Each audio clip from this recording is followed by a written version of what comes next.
Welcome to Morning Refresh. My name is Bonnie, and I'm here today with Danielle and Leah.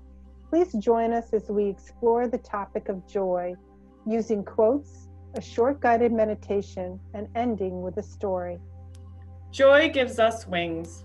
In times of joy, our strength is more vital, our intellect keener, and our understanding less clouded. We seem better able to cope with the world and to find our sphere of usefulness. The inner joy that every individual seeks, unlike a passing emotion, is not contingent on outside influences. It is a condition born of certitude and conscious knowledge, fostered by a pure heart, which is able to distinguish between that which has permanence and that which is superficial.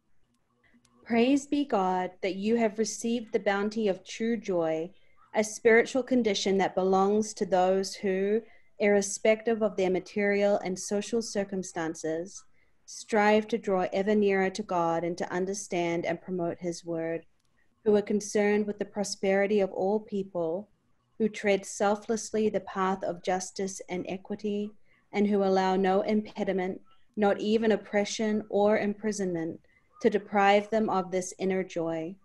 It is this state of true joy that stirs the heart, makes the spirit soar, increases human powers, strengthens the mind, creates hope, and kindles the flame of longing to take purposeful action for the common good.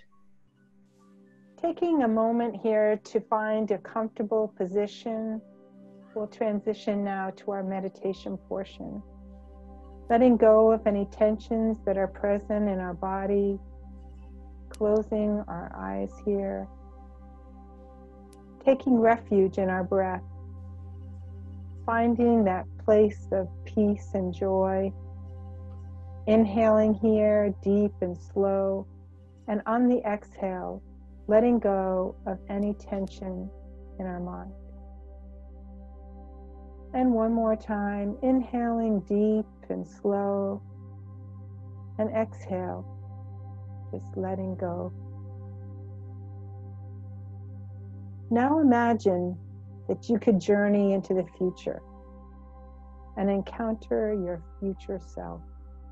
According to your present age, it might be 5 years, 10, or even longer into the future. Visualize yourself wiser, calmer, and more spiritually evolved, a happy and joyful person.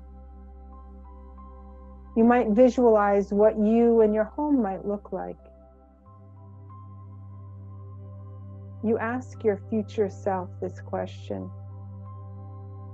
what can I do right now to become a happy and joyful person? We will sit for 5 minutes. We'll start with the sound of 3 bells and end with 2. Please enjoy.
When you're ready, you can open your eyes. Thank you for sharing this meditation with me. And now Leah has a story for us. A 92-year-old man, short, very well presented, who took great care of his appearance, was moving into an old people's home one day. His wife of 70 years had recently died, and he was obliged to leave his home. After waiting several hours in the retirement home lobby, he gently smiled as I told him his room was ready. As he slowly walked to the elevator, using his cane, I described his small room to him, including the sheet hung at the window, which served as a curtain. "I like it very much," he said, with the enthusiasm of an 8-year-old boy who had just been given a new puppy. "Sir, you haven't even seen the room yet. Hang on a moment, we are almost there." "That has nothing to do with it," he replied. "Joy is something I choose in advance. Whether or not I like the room does not depend on the furniture or the decor. Rather, it depends on how I decide to see it. It is already decided in my mind that I like my room. It is the decision I make every morning when I wake up. I can choose. I can spend my day in bed enumerating all the difficulties that I have with the parts of my body that no longer work very well, or I can get up and give thanks to heaven for those parts that are still in working order. Every day is a gift, and as long as I can open my eyes, I will focus on the new day and all the happy memories that I have made during my life. Old age is like a bank account. You withdraw in later life what you have deposited along the way. For a moment, I thought about the old man's words, and it all made sense. He made me realize that in life, we have to deposit all the happiness we can into our bank account of memories. Like this, we will always have a trove of them to cherish. And I remind you that to live a joyful life, you have to free your heart from hate, free your mind from worry, live simply, give more, and expect less. That's what the wise old man lives by unknown author. Thank you for joining us today as we explored the topic of joy, and we hope you have a joyful week ahead, and we'll see you again next week. Thank you.